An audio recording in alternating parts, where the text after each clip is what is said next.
Aga nga ako nakamitik. Mukhang maaga rin yata akong babagsak. 5-star lang yung nakamit ko pre sa grading. Tignan mo naman kasi mga binibigay nakakampi o. Buong grading ko par solo lang. Tignan mo first pick Kimi. Mukhang gold lane pa yata. Naku po. Yun naman kasi hero ng kalaban sa hero namin. Sino pa ba nagbe-bane ngayon tsaka Parsa? Ganda na naman hero ng kalaban pre. Wala na, ito na lang mga natitirang nagbe-bane tsaka Parsa eh. Mga binibigay sa atin mga panahon pa ni Ada na player eh. O ayan, kita mo, lalakas ng mga kalaban pre. Okay lang sana ko yung binibigay na kalaban. Katulad ng binibigay na kakampi. Hindi, yan lalakas pare. Kita mo naman yung mga pang-counter mo sa Ixia, Kimi. Kailangan ng blue niyan eh. Hindi naman dapat pinang-go-gold lane yan pare. Kita mo, hindi naman siya nagre-reklamo ko. Yung grading ko kasi pare, 5-star lang yung binigay. Panakuha ng turtle guys. Buti wala yung link. Kung nandun yung matik, sa link mapupunta. Ayun, patay na naman yung Kimi. Tapos sabay invade sila dito pre. Wala magagawa pagka ganito. Kahit ikaw naman din siguro dito guys, ibuhos mo yung 100% mo.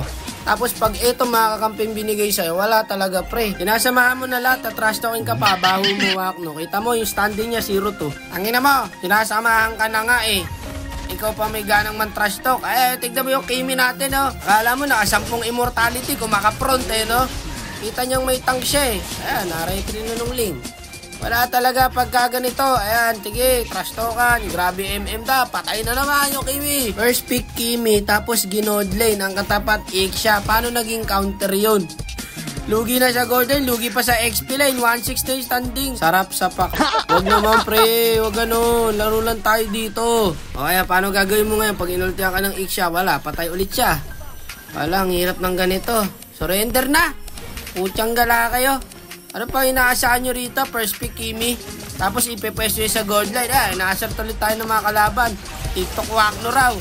Ay, wala rin magagawa yung set ko eh. Kahit siguro bumuo ko ng refresher dito pre sa ulti ko. Wala pa rin magagawa yung ulti ko.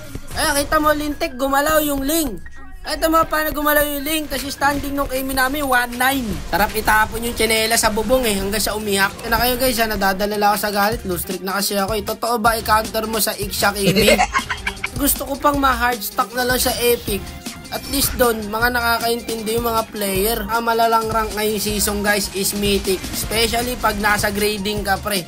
Huwag kayong magso-solo RG guys pagka nasa grading kayo. Kasama kayo guys sa mga tropa nyo, mga nakaka-grind nyo. Basta huwag kayong magso-solo RG pag grading guys. Sumpa yung pre, promise mo nag-solo RG ka. Kawawa points mo, sayang pinaghirapan mo. Maaga ka nga naka-Mythic. Kung maaga ka rin bababa, tulad ko, urin nyo ngayon kung paano namin babalik ta rin to par. Dep lang. Pag na-dep to, sure, panalo na kami rito guys. Makakasit ako ng 5 man dito eh. Kaya kita mo, 1-9, 2-7, putyan, lala rin pala ng Bane. Duo siguro itong dalawa na to, pares ng utak eh. Ito pa yung tower nila kita mo naman. Tanggal lang yan, hindi man lang nabawasan yung sa mid. Dito na lang tayo sa base. Hindi na tayo pinag-ML na mga kalaba pare. Walang pagka ganito ng ganito, wala. Hindi ka matutuwa sa laron to. Pagka ganitong binibigay nakakampi sa'yo, pre. Pasensya na guys, mainit talaga ulo ko ngayon, pre. Ewan ko ba, hindi ko matanggap yung grading ko, par. Ang aga mo nga nakamitik. Ang binigay naman sa'yo sa grading, 5-star. Wala din, pre. Eto, tingin sa akin. Tignan mo naman kasi yung damage, pang kakatsangot. Buti na natalo na ng Guinevere. To, pare, naniniwala ako. Sige, palag nyo, abulin nyo lang, abulin. Kaso palo masyado yung link pre. Lintik ang kamay na ito link na to paro. Kita mo naman mag-link. Buhay pa rin. Abulin natin. Piso buhay nung par. Piso yun.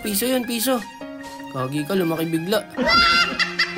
Teka lang, bibisionan ko kayo pre Alakas, sumugod din yung core. To, sige, bigyan nyo na to. Ayaw ultihan ng Guinevere, tipid masyado. Ayan, nabigyan siya tuloy. Ewan ko ba sa inyo? Patapos nyo na nga yan. Ang sakit nyo na sa ulo, magkakasakit na ako sa inyo eh. Wala, mabibigyan na tong Kimi na to. Lambot lang nyan guys. Ayoko na, patapos nyo na, tapusin nyo na pre. Tapusin nyo na yung paghihirap ko. Giyan nyo na, locktower nyo na. Legit par, naapekto na yung emosyon ko. Dapat laro lang to eh. Dapat pare, na-enjoy ko to kasi laro to eh. 2-10 2-9 Tangin. Wala na naman kayo natutunan, mag-like and follow, share na for more tips to come.